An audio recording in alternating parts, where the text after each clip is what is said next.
Hello, welcome back to Madrona's Pulse Teachings. I am Iris. It's time to chat about the new moon. So we're talking about the Aquarius New Moon. This is on January 29th. This is happening right around 7:36 a.m. Eastern Time, and it is happening right before 10 degrees of Aquarius. So we have our sun and our moon together at 9 degrees and 51 minutes of Aquarius. It is a nice idea to see where this falls in your chart if you do such things. Otherwise, you just listen to the general energy and you just feel into what is resonating with you.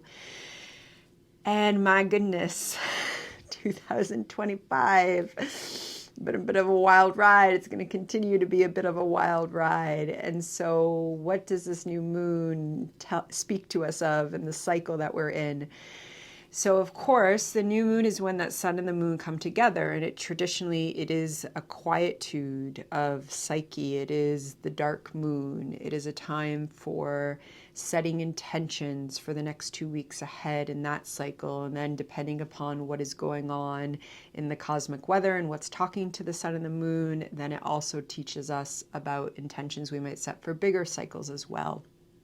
And there are some bigger cycles playing into this new moon, and it is an interesting new moon. There is some lovely, lovely energy with this, supportive energy, and it is also an Aquarius new moon, which is about awakening, and it is happening the day before Uranus stations direct, which happens in Taurus.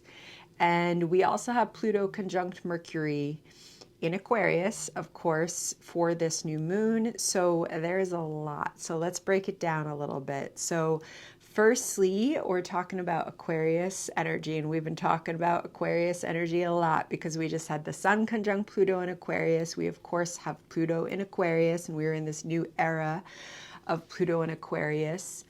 And so Aquarius is a sign about awakening. It is a sign about call to authenticity, to that authenticity that comes through psyche and soul, and we feel it within ourselves, and then we expand that out into the world. And then as we do that, the world changes and ripples through. And yet it is all of us doing this, and so we have all people being called to authenticity, and that can also be a little bit messy. And yet there is the archetypal pull there that when we are really listening, this is about an evolution that's happening, that our own personal awakening is part of something so much bigger than us. And so that's what Aquarius opens up for us. And so firstly, just working with an Aquarius new moon is a wonderful time to be really clear and set intentions around your own yearning for authenticity, however you want that to come through in your life. Again, wherever you have that 10 degrees of Aquarius in your chart might be a wonderful place to kind of set those intentions in your life. And just working with that new moon, the sun and the moon, they're together. They are in an almost perfect square with one of my loves, Vesta. Okay, so Vesta is one of our divine feminine asteroids, and she is in Scorpio, right at 9 degrees of Scorpio. And so she's squaring this new moon. And so, yes, call for authenticity, but never a call for authenticity that would silence or push aside those deep, raw, intimate places of the sacred flame that is burning within. And that is when Vesta is in Scorpio, she brings us into this sacred rawness. Again, that is whenever the divine feminine energy is there, we have this really potent alchemy, this soul alchemy with Vesta. And in Scorpio, Vesta is incredibly healing.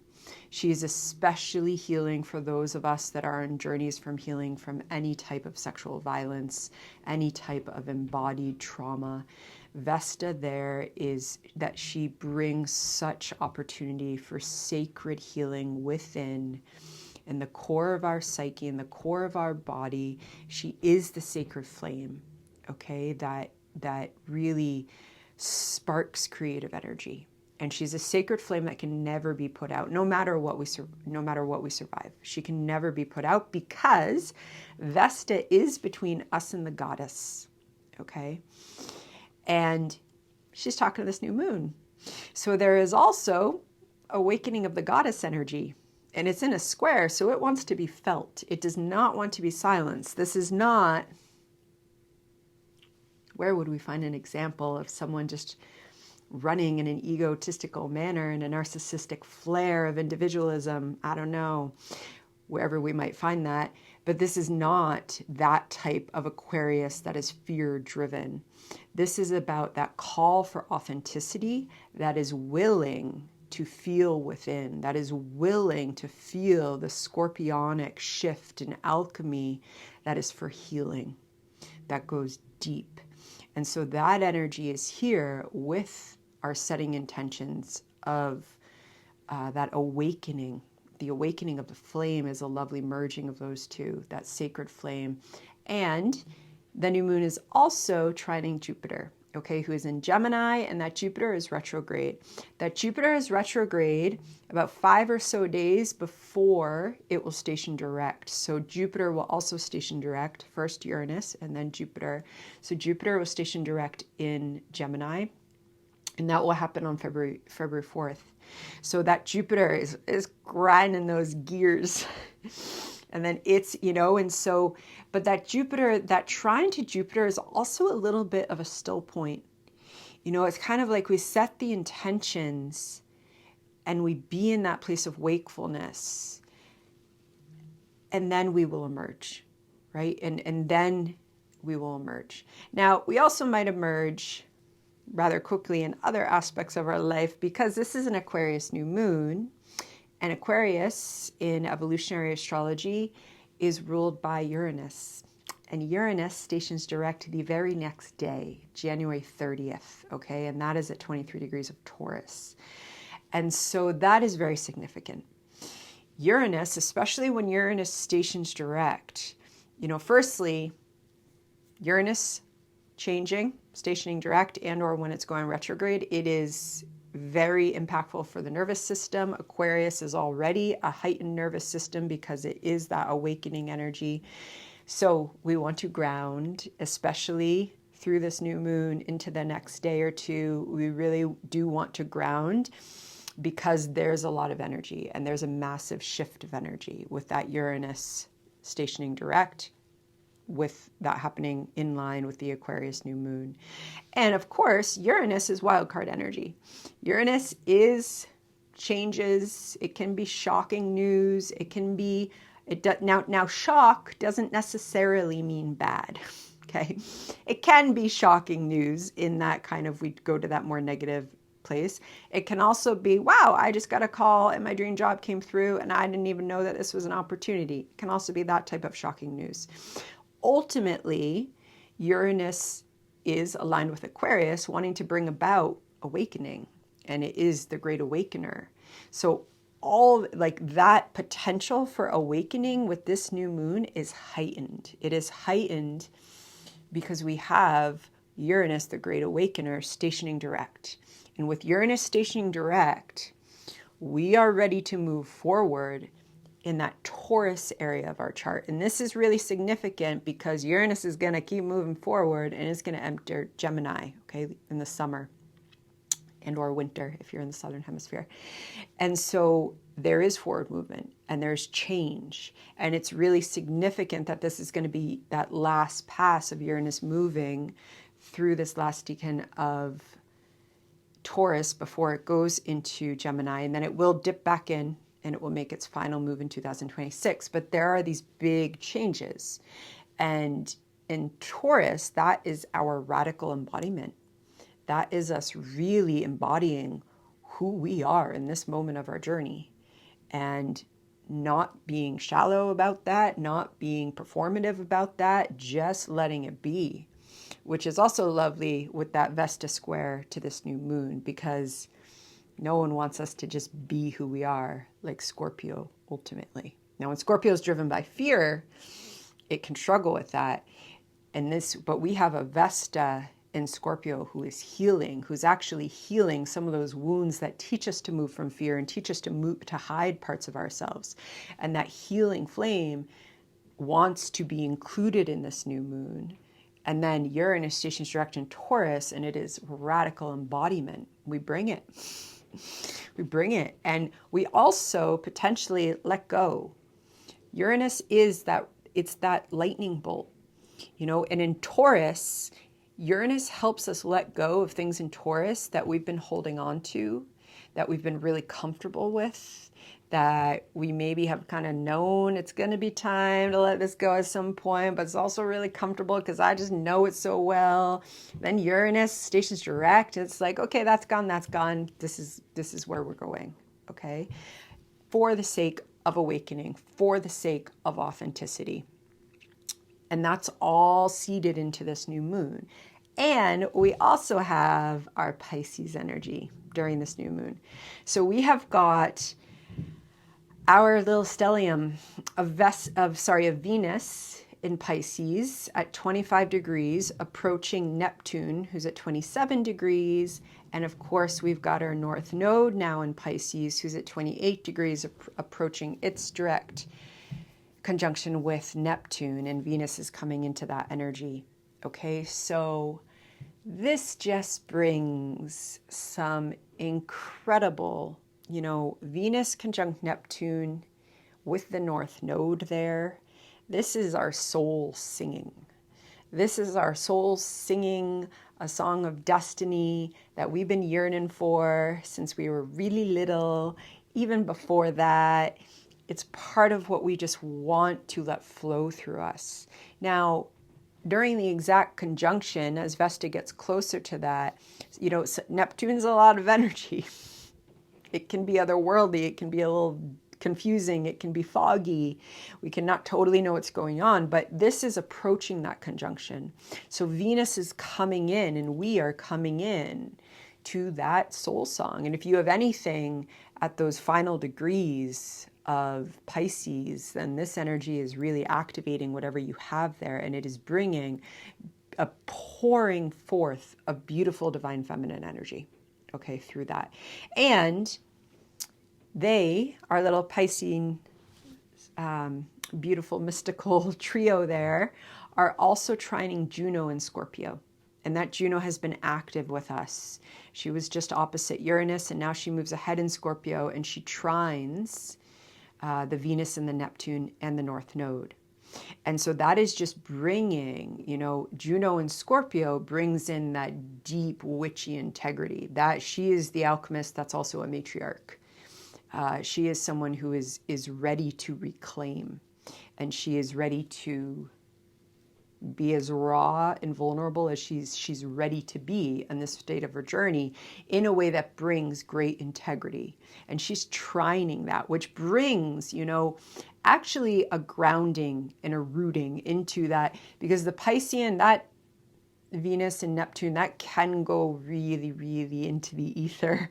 It can take us away. And in the trine with Juno actually kind of is a nice grounding to that wants to keep us, you know, not necessarily, it doesn't want to keep us on the ground in the reality. We're in full water here with this trine, but it wants to keep us in that kind of alchemy of churning it up, because we're also doing something with this energy.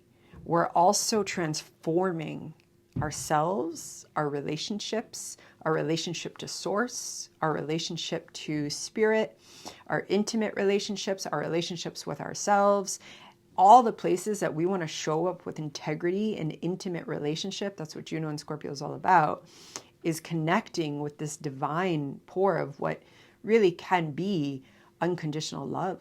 I mean, it is the love of the goddess when they're together here. So that's present with this new moon. So all of that can kind of dance its way into intentions that you're setting for yourself, you know, and really seeding into it. No matter what is going on in the many, many places that our attention can get pulled into and distracted and stuck. You know, we really actually, for this new moon, we want to try and unstick ourselves from any of the distraction that the media especially can be pulling us into, and come back to what am I feeling in my body, in my psyche, in meditation. And that is the frequency of meaning that is most real with this new moon. What we are feeling, what we are channeling in, what we are opening up to in our own embodied consciousness. Because it's so heightened, and there is this ability to set such intentions with higher self, higher mind, pulling that all in. This is the energy of awakening. This is what Aquarius does. And that Vesta is an exact square. And so, the square it wants us to feel it. It wants us to be aware of that sacred flame. If we try and ignore it, if we try and ignore those depths of our own raw places that need healing, then we're probably going to get kind of confused and dysregulated. And that is going to, when that's an Aquarius, that is someone that's driven by fear and then kind of goes into an over individualistic place. But we let the Vesta be felt. The V and the V is throwing my mind today. We let the Vesta be felt, and we honor the rawness, and we let the healing and the awakening happen there. And of course, with that trine to Gemini, we also could get some pretty big insights, right? And that brings me to the last, but certainly not least, major conversation that's happening, planetary conversation, archetypal conversation, which is that Mercury is conjunct Pluto in Aquarius, okay? So this adds absolutely to the insights, okay? It adds. Now, Mercury has already been exactly conjunct Pluto, and it is within a degree, but it is moving ahead, which is actually nice for the new moon energy, that it is starting to separate, because when they're exactly in that conjunction, it can be hard to understand the messages. Sometimes we can be very aware that they're happening, but as Mercury begins its new cycle in relationship to Pluto, which is what it's doing, we have information. We have potentially some big information. Now, of course, in the collective, this can be transformative messages, unexpected messages, compared with that Uranus that's suddenly stationing direct. There can be a lot of information coming in, but remember to bring it back into our own embodied meditative space. There could be transformative breakthroughs coming through with that Mercury and Pluto conjunct. Okay, there could be, and that is also, there's a couple places where there could be something just falling away. Let it fall. Let it fall. Whatever is falling away, maybe as you turn your head and you watch it and you see it fall, there's a little bit of grief, and that grief is totally okay. That is natural. Grief is a language of love, after all. So we want to feel the grief if it's there. We don't want to push that away.